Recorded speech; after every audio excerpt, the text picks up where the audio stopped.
Komisi Pemilihan Umum menetapkan Partai Demokrasi Indonesia Perjuangan atau PDIP sebagai partai peraih suara tertinggi dalam pemilu legislatif tahun 2024 dengan perolehan 25,3 juta atau 16,72% suara sah nasional.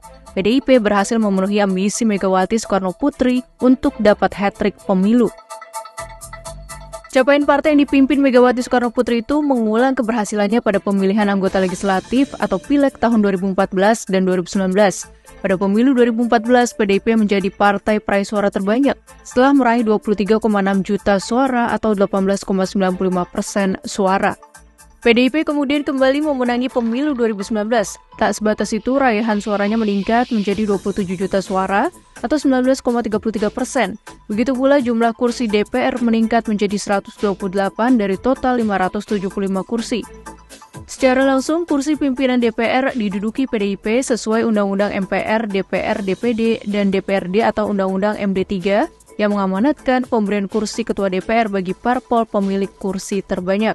Ketua Dewan Pimpinan Pusat atau DPP PDIP Puan Maharani ditugaskan partainya menjadi Ketua DPR periode 2019 hingga 2024.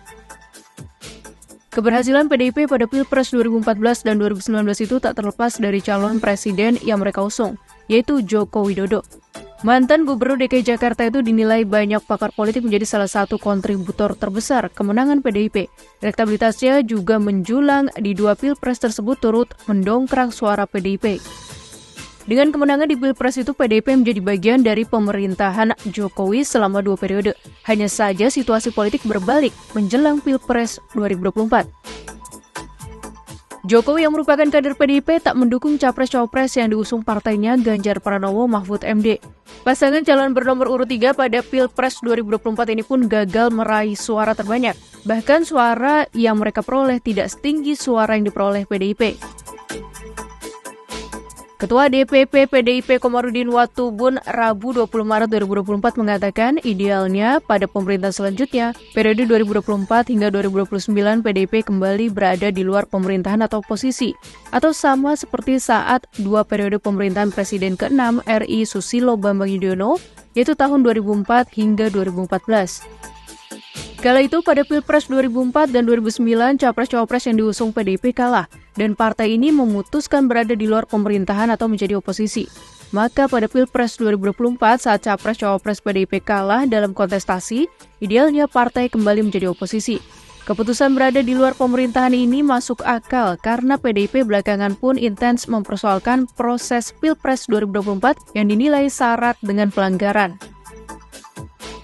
Komarudin juga berpandangan tidak elok jika partai yang awalnya memilih berhadap-hadapan pada Pilpres 2024 tiba-tiba justru bersatu atas pertimbangan stabilitas pemerintahan. Ia juga menentang jika ada anggapan kehadiran oposisi justru dinilai tidak bisa menjaga stabilitas nasional.